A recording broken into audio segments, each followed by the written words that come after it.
Hello, I'm Edward October. Over the years, I've narrated more ghost stories, horror shows, and creepypastas than I can count. And yet, the crimes discussed on our true crime podcast managed to scare the shit out of me. This program is not suitable for children or the faint of heart. If you are such a person, go ahead and switch off this podcast. Listen to something else. Are you still with us? Well, we've warned you.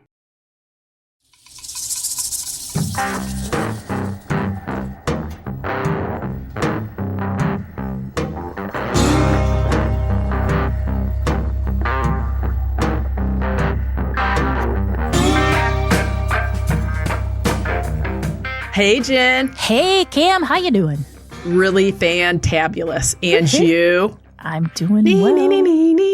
No, wait, this is right. Getting close. We're getting Thanksgiving's pretty soon. Thanksgiving's are right around the corner. A week? It's a week from now, I guess? It is a week from now. Week and a day, I guess, if you want to be Something precise, like give or take. We should say American Thanksgiving because our friends up north have already had the Canadian Thanksgiving. So. Oh, okay. All right. Well, happy Thanksgiving Canadian style to them. Yeah, there you go. I got that out. So, well, what do you have for us today? I have a case that's kind of well known. You'll see why I wanted to do it now. Mm-hmm. Before we start, a lot of this info that we got for the script today was taken from a podcast by the name of Shattered. The Black Friday is the name of the season. It's the very first season of the podcast. And the host is Jeremy Allen. And it's, I guess, produced from Channel 4, the WDID out of Detroit, and Graham Media Group. It's an amazing deep dive on this case. And it's the best resource that we could find on it. So head over to there to get even more. It's the very first. It's really good. And I'll talk about it more when we're done. All right. Ready? I'm ready.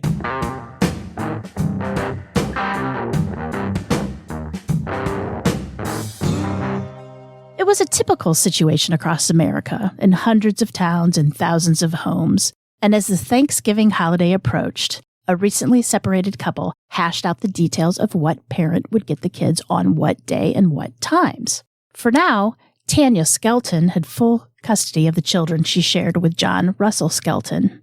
Still, Tanya felt that their three sons, Andrew, Alexander, and Tanner, should get to spend a part of the holiday with their father, so she allowed them to spend Thanksgiving Day with him. The boys were to be returned to her at 3 o'clock in the afternoon on the following day, which for America, that Friday, it's called Black Friday. For Tanya and the tiny town of Morenci, Michigan, Friday the 26th of November, 2010, would turn out to be the blackest of all Black Fridays. Oh, no. Morenci, Michigan is about 75 miles southwest of Detroit on the border with Ohio. With a population of about 2,200 people, Morenci's streets are lined with older homes sporting front porches looking out over green lawns. Morenci is in the southern part of Michigan, which is primarily wide open farmland. It's so rural that the intersections of the country roads don't even have traffic lights, just stop signs and the occasional mailbox. It was there that Tanya and John Skelton met in the late 1990s. John was originally from Florida, but he had family in Michigan and he had relocated there to find work. John and Tanya both had children from previous marriages when they met. Tanya, who had been born and raised in Morenci, had 2 daughters, and John had 1 daughter who lived in Florida. Tanya said in an interview on the podcast that being a mom is a dream job and the only one she really ever wanted. John was a long-haul truck driver, but found it difficult to keep a job. This strained the family financially, and he fell behind on child support payments for his oldest child. Tanya would later say that while she struggled to buy food and pay the bills, John always had money for cigarettes and beer. In 2003, the couple filed for bankruptcy. Following a drunk driving incident, John lost yet another job. And unable to face reality and his failures, John retreated into his depression and online gaming. In 2010, John visited Florida to see his parents and attend his high school class reunion. John returned home to Michigan with the idea that he wanted to move the family to Florida. He thought that he'd have a better chance of finding a job there, and the kids would play on the beach and get to know his side of the family a little bit better. The problem was that Tanya had lived her whole life in Michigan, and she had no desire to live in Florida. And not only did she hate the hot, humid weather, kind of like us, but everybody and everything she knew was in Michigan. The other problem was that Tanya had a criminal record. Oh. Tanya Skelton, then Tanya Derby, pleaded guilty to fourth-degree criminal sexual assault in 1998, which was a misdemeanor. Records show it was a plea bargain after she was accused of having sex with a 14-year-old boy who had worked for her. Tanya's criminal past was not something she hid from John, but since she was a registered sex offender, she would have to register with any state that she moved to, and she wasn't sure about what all that would entail. And she told John that she would investigate it, but deep down, Tanya knew she just didn't want to leave Michigan. In September 2010, Tanya received a phone call from the Morenci Elementary School. The secretary called and left a message on the house phone stating that she was a little confused because when Tanya dropped the kids off at school that morning, she had gone into the office and left medication for one of the kids, but she never mentioned that they were leaving on vacation. Uh-oh. The secretary stated that John had just signed the boys out of school and said that he was taking them to Florida and that he wasn't sure when they would be back. To say that Tanya was a little concerned by this phone call would be an understatement. She and John had not planned any trips, and she was worried that John decided to move to Florida without telling her. Tanya called John's cell phone, and John said to her that he was just taking the boys on a vacation with him because, Tanya didn't want to go. And while he was there, he was going to look for a job. Tanya stated that she never said she wouldn't take a vacation to Florida. She just said she didn't want to move there. Either way, the school year had just started, and she didn't think it was a good idea for the boys to be gone that long.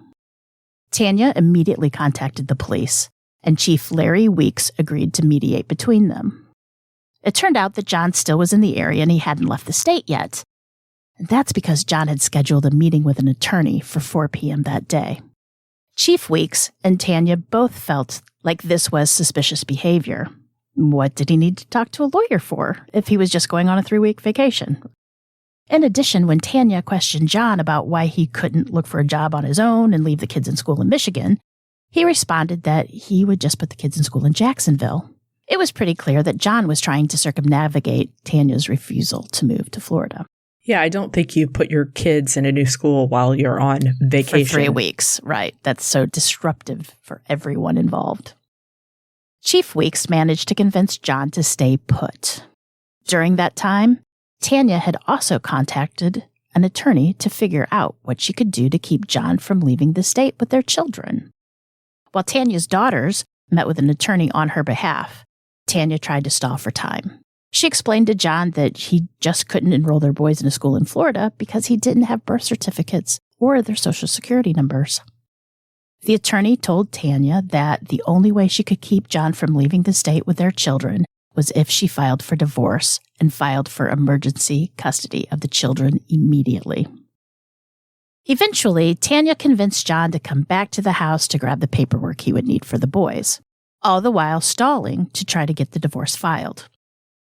While John was at her house with the 3 boys, Tanya got the call from her daughters that they would be at her home shortly with the divorce paperwork, and so would an officer that would serve John the papers, thus keeping him from leaving the state with the children. Can only imagine the panic Tanya felt.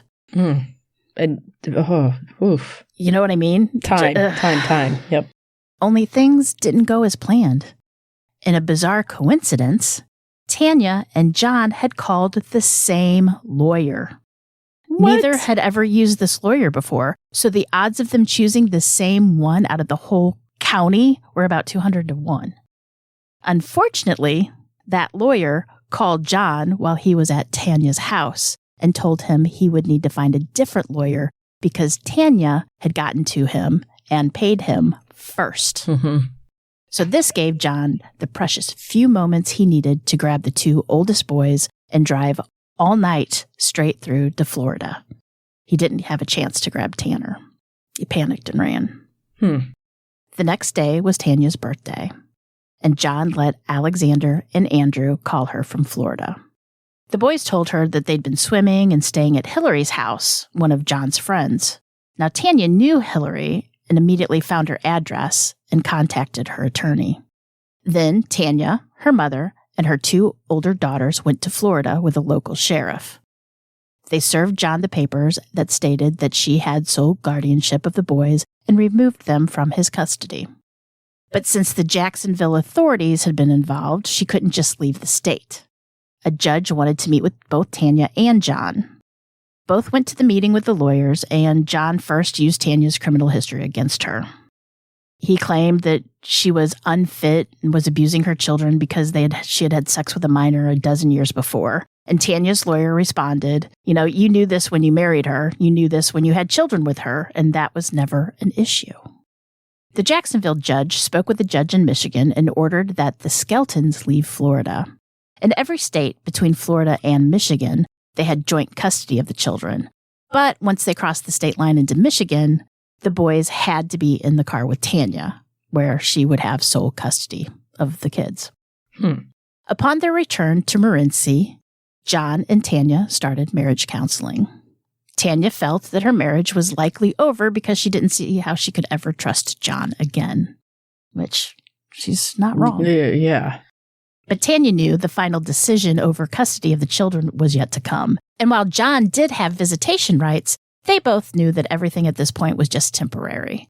So she discussed it with her lawyer, and the 2 of them decided that if she allowed John to have the boys for part of the upcoming holiday, when the time came to go to court, the judge might be more inclined to make her the permanent custodial parent of the 3 boys when the divorce became final. So on Wednesday, November 24th, John picked up Andrew, Alexander, and Tanner from Tanya's mother's house to begin his holiday with the boys. And at some point, either Wednesday or Thursday evening, Tanya had talked to John on the phone, and she could hear the boys playing in the background. Tanya now lived just around the corner from John and was in walking distance of his house. On the Friday after Thanksgiving, or as we Americans call it, Black Friday, she called John to see if she could pick the boys up a little earlier than planned. So instead of 3 p.m., she hoped that she could move the time up to noon. John replied that they weren't home. Now, Tanya saw that his car was in the driveway, inquired where they were. John told her that a friend named Joanne Taylor had taken the boys out for a while, but she'd be bringing them back later. And no matter how much Tanya pressed for details, things like whether Joanne would bring the boys to his house or her house, John was intentionally vague with his answers. Finally, she called him once more. Only this time, John admitted to her that he was in the hospital and that he'd injured his leg. So in the hospital, John told the hospital staff that earlier that day, he had attempted to take his own life by hanging himself from the 2nd floor banister in his home. But then he had changed his mind. And when he had tried to climb back over the railing, he slipped and fell, injuring his ankle. Is that true, you think? He was in the hospital. Best of our knowledge, it was. At least the ankle part. To tell you the truth, Camille, I really don't know if it was true or not. That's just what it said. It's never been I'm said just wondering it wasn't if true he or hurt not. his ankle, like he did not attempt suicide. I do believe he had tried to attempt suicide. Okay. I do know that part's true. Okay. So now Tanya's in a panic, and she contacted the Morenci Police Department. Morenci police immediately accessed John's house, hoping that the boys would be there. Unfortunately, there was no sign of the boys, but the house told a story. Things were shattered, ripped, torn, and strewn throughout the house. It didn't so much look like a struggle had occurred. Instead, it looked as though everything in the house had been systematically destroyed. An Amber Alert was issued for 9-year-old Andrew, 7-year-old Alexander, and 5-year-old Tanner. John was put under psychiatric watch at the hospital and had started to talk. Now, his story was outrageous and continued to change as he told it. At first, he said the boys were with friends and they'd be back soon, just like he told Tanya. Then he'd said he'd given the boys to a friend because he didn't want the boys to be home when he killed himself. However, he didn't seem to have a reason as to why he couldn't have just waited a few hours until the boys went back to Tanya's house to kill himself. Doesn't make sense. John then came up with a story that he'd given the boys to some clandestine underground Amish organization because it was the only way to keep them safe from Tanya. What? Yes. The story morphed yet again, and John said he'd given the boys to a woman named Joanne Taylor. Sounds familiar, doesn't it? It's not Zanny the nanny, but it's Joanne Tanner. Yep. Now, John said he had met Joanne and her husband Mark a few years earlier when the couple's vehicle broke down at the side of the road. And John had kept in touch with Joanne via the internet, and they had developed a friendship. He claimed that on Friday morning, he contacted Joanne and asked her to pick up the boys and take them to Tanya's house.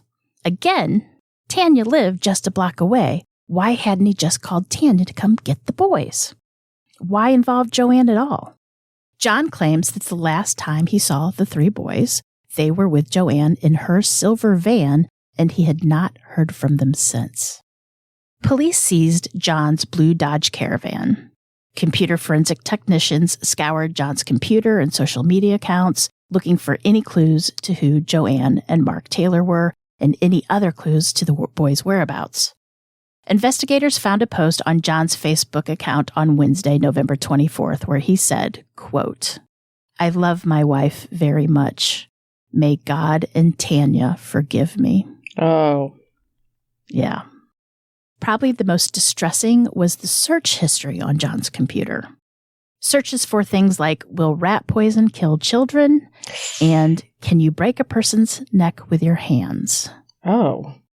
Investigators canvassed the neighborhood, and the last time the boys were seen was Thursday afternoon, playing in the yard at their father's house. And most people in the neighborhood remember the boys as always being outside, riding their bikes and playing catch or tag. Search teams and K-9 units scoured the area, searching fields, wooded areas, and abandoned buildings around Morenci and the state border. Police would not allow Tanya to help with the search. They wanted her in a location where they could get to her quickly if needed, and they wanted her to stay by the phone as well. Not to mention, if the boys were found deceased, they really didn't want their mother to be the one to find them. The local school district offered the use of their buses for volunteers to search. When the police gained access to John's phone records, the search took on a whole different meaning. The phone records showed that John left the house at 4:29 a.m. on Friday, November 26th. The phone records also showed him leaving Morenci and traveling southwest along Highway 20 into Ohio until his phone pinged about 30 minutes later in a truck stop town in Holiday City, Ohio. Holiday City has the bustling population of 48 people. It's just a blip on the map. It's where truckers get off on the turnpike, they get gas, stretch their legs, grab a bite of food, and maybe stay at a hotel for the night before heading on with their payload. At about 5 a.m., John's phone was either turned off or he was in an area with no cell phone service. Investigators believe that the phone was actually turned off intentionally because otherwise it would have started pinging as soon as he came back into the range of a cell tower. And the phone didn't ping again until 6:46 a.m. back in Morenci. It's the belief of the investigators that John traveled to Holiday City, then realized he could be tracked by his phone, so he turned it off and then turned it back on when he arrived home. Within 2 hours of returning to Morenci, John gave his clothing to a family member and attempted suicide. So what happened in those 2 hours and 17 minutes? The search radius was immediately expanded, and search teams were dispatched to Holiday City, Ohio. Holiday City is in the middle of nowhere and right off the turnpike, surrounded by farms, fields, lakes, ponds, creeks, and wooded areas. The police urged people to call in with tips, especially if they had seen John's blue van in the early hours of that Friday after Thanksgiving. Tips did come in, but not as many as they hoped. One woman who owned a donut shop in Sandusky said that she saw 3 boys about the same ages of the Skelton brothers in her shop with a woman who seemed very nervous. Since it was right off the turnpike, the police immediately checked it out. Nothing ever came of that lead, and the donut shop had no working security cameras. On November 30th, John was arrested and charged with 3 counts of parental kidnapping.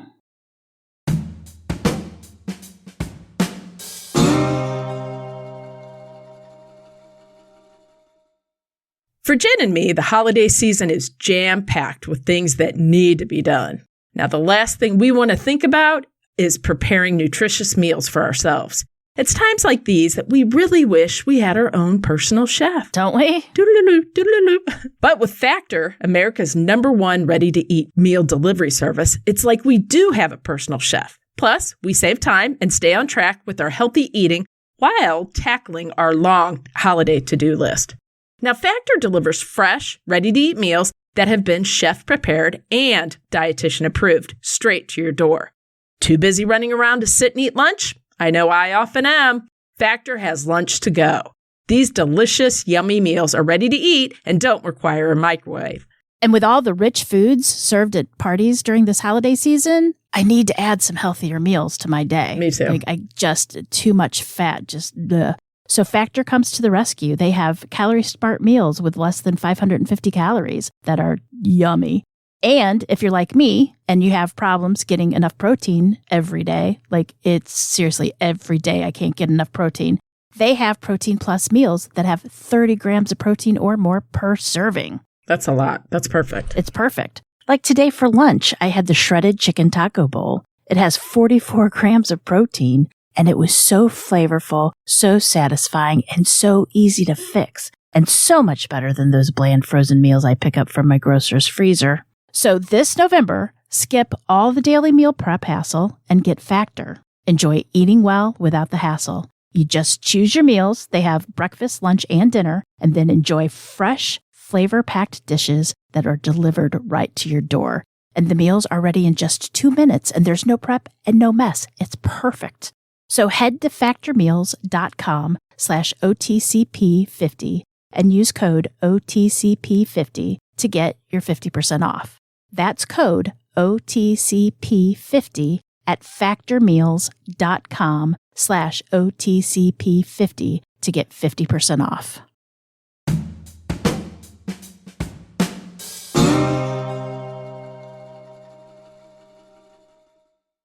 At the hearing on December 16th, John's story changed once again.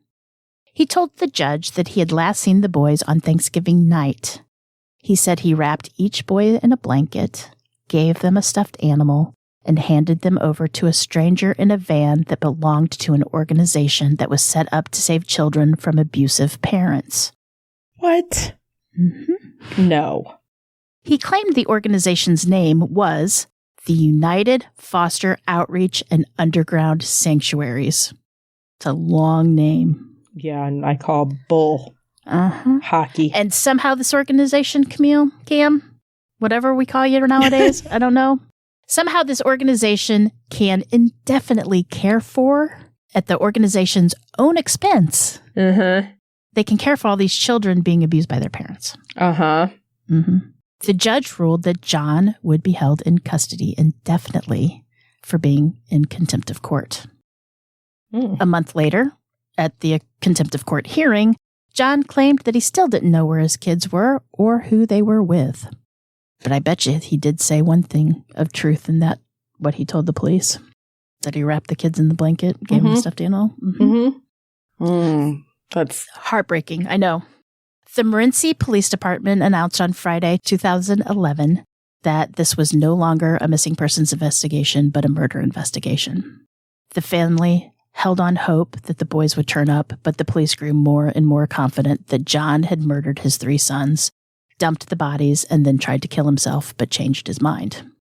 John Skelton fits the narcissistic profile well. He's intelligent and arrogant and always needs to be the victim or needs to be right. When talking about past relationships, John always claimed that the women were always in the wrong. The problem was never him. No. He could not stand people thinking badly of him. John even went so far as to represent himself in court. Of course he did. And who else did that? Ted Bundy. This was because he was arrogant enough to believe that he could represent himself better than any skilled professional that had gone to years of college, and because he wanted the chance to question Tanya directly. Oh, wow. Makes me want to punch him even more. Tanya, for her part, looked at the judge or her own lawyer during the hearing, and she just refused to make eye contact with John as he questioned her. And John, he had an answer for everything. And John had an answer for everything. When asked why there were searches on his computer for rat poisoning and how to break a neck with your bare hands, John claimed that he and the boys had watched a martial arts movie in which these subjects came up, and the boys just wanted to know if these things were possible. Instead of just telling them yes or no, John got out his computer and searched the internet for them for answers. He claimed it was a learning experience that he was sharing with his boys. When questioned about why he traveled to Holiday City before dawn, he claimed he hadn't. He said he'd accidentally left his phone in his van, and somebody who was staying with him that night had driven the van to Holiday City, Ohio, and back. When pushed to give the identity of this individual, he, of course, said he didn't want to divulge that information. He was protecting them after all. When they asked if it was Joanne, he said no.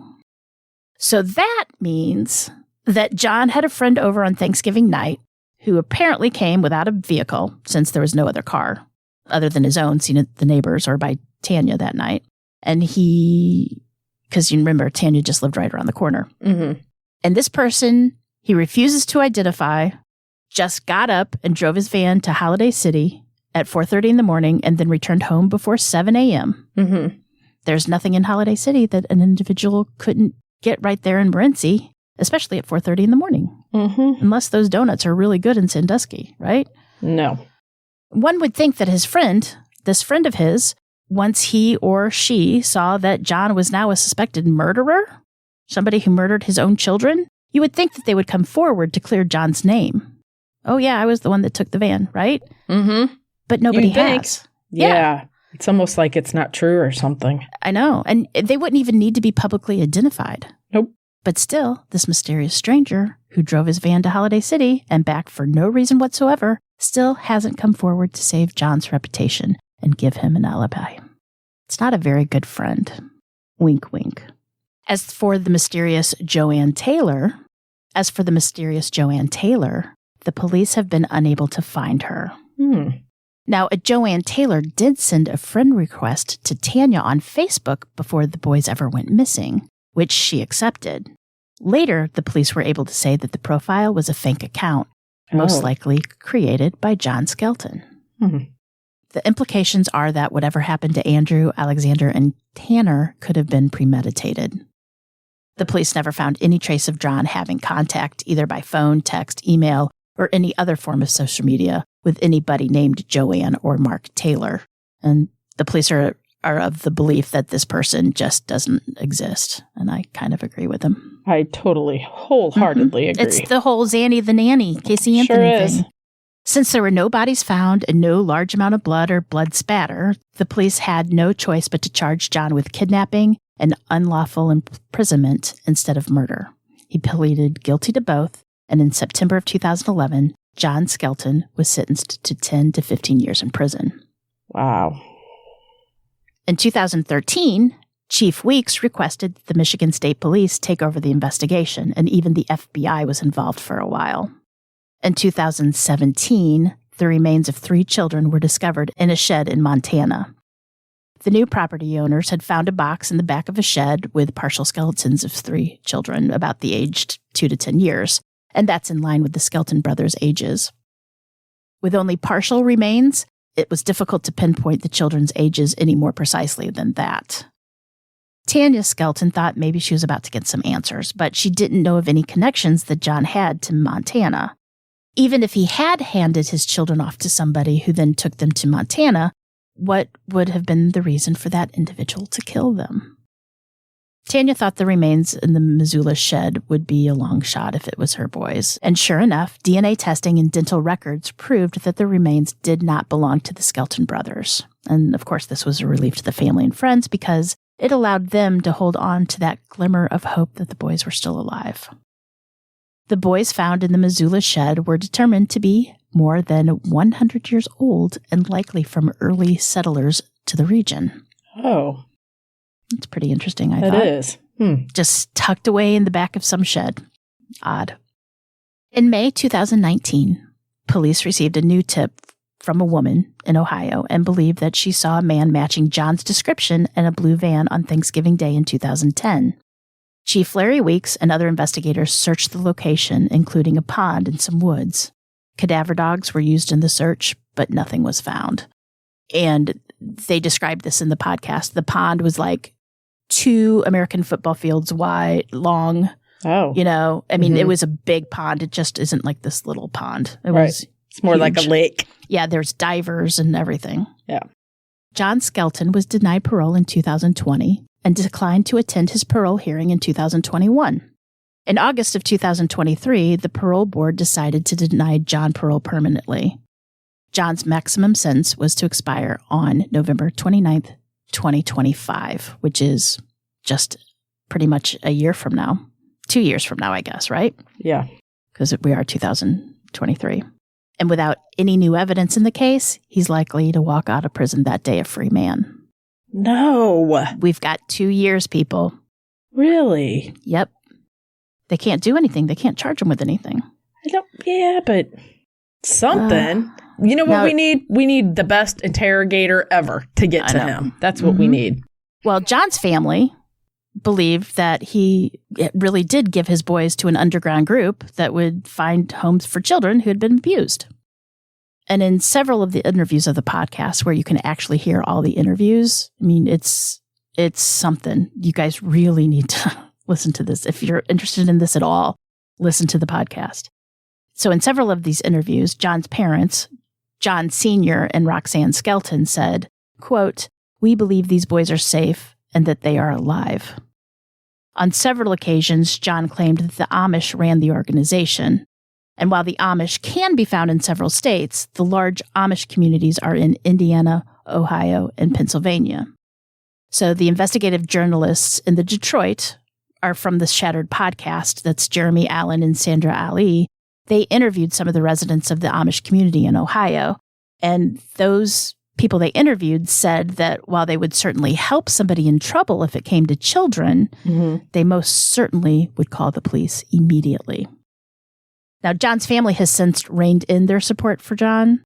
His father, John Sr., said that his son, John Russell Skelton, needed to tell the whole story. And while he believes that his son is telling the truth, he believes that he isn't telling the whole truth.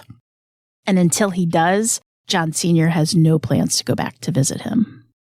Good. John's sister, Lucinda, also walked out on her last visit with her brother.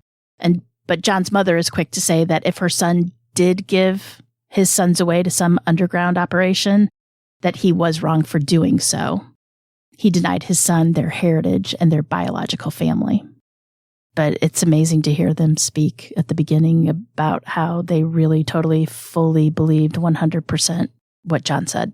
No. I guess it's hard because it's their child, but no. Yeah. Mm-hmm. The Skelton family believed that John had gone to the police and to the Department of Social Services to get help rescuing his children from Tanya, who he thought was abusing them. But he said the authorities wouldn't do anything because, he was a male and, Tanya was female. However, there is absolutely no record of him ever trying to get professional or legal help for any abuse allegations. So it's simply just not true. And as far as those allegations are concerned, Tanya was thoroughly investigated by the police when her sons went missing. The boys' teachers and doctors were also questioned, and nobody has any reason at all to believe that Tanya was abusing her sons. Because she wasn't. Exactly. John Skelton is the only person who knows for sure what happened in those 2 hours and 17 minutes before dawn in rural northern Ohio. It's doubtful that John will ever give up enough control of this situation to tell the truth. Whether they are alive or dead, John removed Andrew, Alexander, and Tanner from the lives of their families. And he maintains that he did, quote, the wrong thing for the right reasons the wrong way. I call no BS. Now, today, the boys would be adults. Andrew would be 22, Alexander would be 20, and Tanner would be 18. So where are they? If they had been turned over to some foster care organization, why haven't they come forward now that they're adults? Mm-hmm. Andrew and Alexander are old enough at the time that they went missing to remember their lives before foster care. Why hadn't they reached out on social media to ask, hey, where are my parents? Why haven't they called the Morenci police to say, hey, my dad was telling the truth. Here we are. We're alive and well. And it's most likely because they can't. It's because they aren't alive and well. Even Tanya now believes that her sons are dead.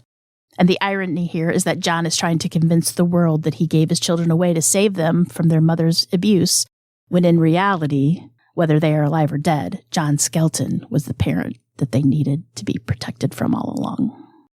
So, the boys are still out there. They're somewhere.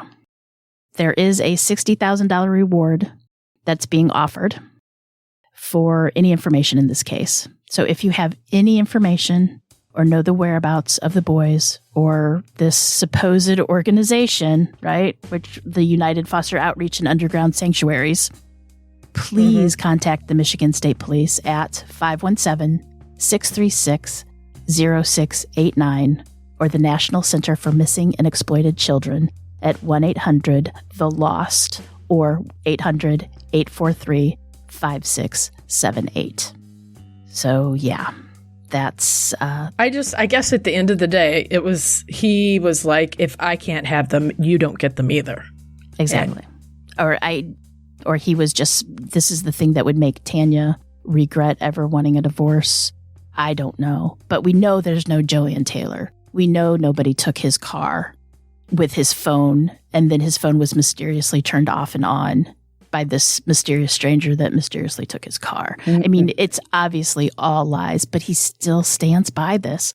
In this podcast, The Shattered, first season called Black Friday, John keeps calling Sandra Ali and talking to her. No. Yeah. Really? Yeah. And there is some kind of organization that's run by an Amish man by the name of Mose. And he was on Dr. Phil. Mm-hmm. But he's like, I have no. Like, they even talked to him. He's interviewed on this podcast. And he's like, that's not what we do. And it's funny because on one phone call, Sandra, asks John about Mose. And he's like, oh, well, I've got to go. I've got to go take a shower now. And yeah, all of John's parents, they interview Tanya. They interview neighbors. They interview John Skelton. They police. The police chief is like, he killed those boys. Like, he just flat out says it. Like, no, not holding anything back, not afraid of getting sued. He's plumb. He killed those boys. And he's going to get out in 2 years if we don't find them. So they have to be in, what's it called? Holiday City. Holiday City. So or somewhere there and back. And here's another thing. Ohio has the death penalty. So if he killed them across the border in Ohio or put the bodies in Ohio, he faces death. Well, I guess that's probably part of the reason he's not going to admit to anything, because he would face the death penalty. Plus, I mean, he's going to be out in 2 years. How old will he be? Do you know? I don't, not off the top of my head. Okay. I think he's around our age, to be quite honest. So really, they just need 50s. They need to find those bodies so that they can get some evidence to leak to get him. I mean, everybody knows he killed them. Well, his family's not. His family still believes he didn't, sort of, or something kind of. They're coming around to it, and you can't blame them. I mean, you don't want to imagine that your son would have that capability of doing that to their own child. You don't, but after a while. I mean, well, and I think dad's coming around and sister is too. They still don't want to believe it, but it sounds like they're maybe starting to believe that things aren't up and he's not telling the truth on things. Right. But you don't want to believe that. I would never want to believe that of my children. No, you don't. But at the same time, you have to look at, he had the boys. He didn't give them away. Come on. No. I mean, in Casey Anthony, that case happened when? And he's trying to pull that. Oh, I gave her to some woman that nobody can find. He just pulled a name out of the air and said, yeah, I mean. And what does that speak to you as a parent? You would rather give your children to strangers and never see them again ever? Oh, supposedly he knew Joanne because they had met on the side of the road when her car broke down and they just became fast friends through social media. So no. But still, I have a lot of friends on social media I would never give my kids to. Would anybody really give their kids to anybody? No. I mean, a stranger, no. I mean, even if I was desperate, I don't think I would. No, I don't. And he was trying to pull that, well, she's got a past, so she's doing that to the boys too. No, she wasn't. I mean, he was using that, and Wow. I don't know. He's a son of a bitch. Sorry. Don't be But sorry. It's frustrating. It's so frustrating. I hope, hopefully people are working on stuff and we don't know it. Let's go with that. It's, it's an ongoing open case, and the detectives do want to see it through. They want to get John. They want to keep him where he is. And I hope to hell they do. He doesn't deserve to see. How could you live with and, yourself it's funny if you when did that? when Loretta was researching this and writing this up, she's like, Jennifer, he's such a narcissist. He might listen to this. Yeah, he I'm might. like, let him. Wow. So, yeah. Well, if you're listening, you should do everyone a favor and come forward, tell the truth, and let those babies have lay peace. You rest. Mm-hmm. Because I would be, as a parent, I don't know how you would ever get over that. Well, you need that closure. You need to know where your kids are, whether they're alive or dead. You need to know. You know what I mean? You need to know. You would always be worried about where they were. It's heartbreaking. And Tanya's strong. She sounds so strong on this. And I can't tell you enough to listen to this podcast. It's 13 episodes, and they keep updating it. And all the interviews are fascinating. And I normally don't like long form podcasts because I can't pay attention to that long, to them for that long. But it's 13 episodes. They're usually about 30 minutes long. You can get through it in a day of work. But the host, Jeremy Allen and Sandra Ali, they did an amazing job on it. It's good. I will be checking it out, as I'm sure other people will too. I really suggest it. I mean, it's just interesting to hear John's parents speak. And like at first they were so mad that nobody was giving them a voice. And then when Jeremy Allen would go interview, they were mad. They didn't want to speak. Oh, you know what I mean? It's just, I mean, I have no idea what they're feeling either. They're going through hell too, but it's really interesting. I really thought it was a very well produced, and it was a great podcast. I will be checking it out. Seriously. It's interesting just to hear John talk. Ugh, and that's the part I don't want to hear. He'll get caught in things, and then he'll turn it around, and it's just. That's why I can't believe he hasn't messed up and either told somebody or somebody wasn't able to break him. Right. Yeah. They need to bring in the big guns. They do. Talk to him. They do. He needs to come clean. And I don't know let how those you boys could rest. I don't know how you could live with yourself. Seriously. You can't. That's all I would see in my head. Those babies. But seriously, I mean, even talking to that Mose guy was very interesting. Listen to him speak. And yeah. Well, I will check it out. Thank you for the recommendation. Seriously, it's 6 hours and it goes by like that. It's very interesting. In fact, one of the days, I just decided to get in my car and drive around so I could listen easier than focus on it. I can focus on it instead of being here and getting caught up in doing laundry or kids screaming or whatever. So it's worth it. Definitely good. I get it. Well, I'll check it out. All right. Okay. I guess until next time, Jen, remember, lock your doors.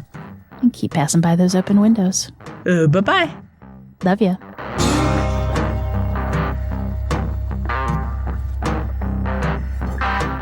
For more information about this episode, as well as all other sources, please check out our show notes or the podcast website at ourtruecrimepodcast.com. Our True Crime Podcast is developed and created by the hosts, Jen and Cam.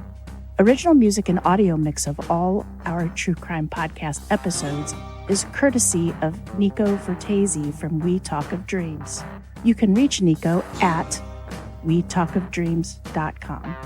Listener discretion is provided by Edward October from OctoberPod VHS. You can find all of his great works on YouTube. Please make sure to like and subscribe to our True Crime Podcast wherever you listen to your podcasts. We can be reached on Instagram and Facebook at Our True Crime Podcast or on Twitter with the handle at Our True Crime Pod. You can also email us at ourtruecrimepodcast@gmail.com. We would also at this time like to thank our patrons. We would be so lost without you. Thank you so much. And if you would like to help support the show, you can check us out on patreon.com/Our True Crime Podcast. You can also show your support by leaving a 5-star review on Apple or simply just tell your friends about us. It's that easy. Love ya.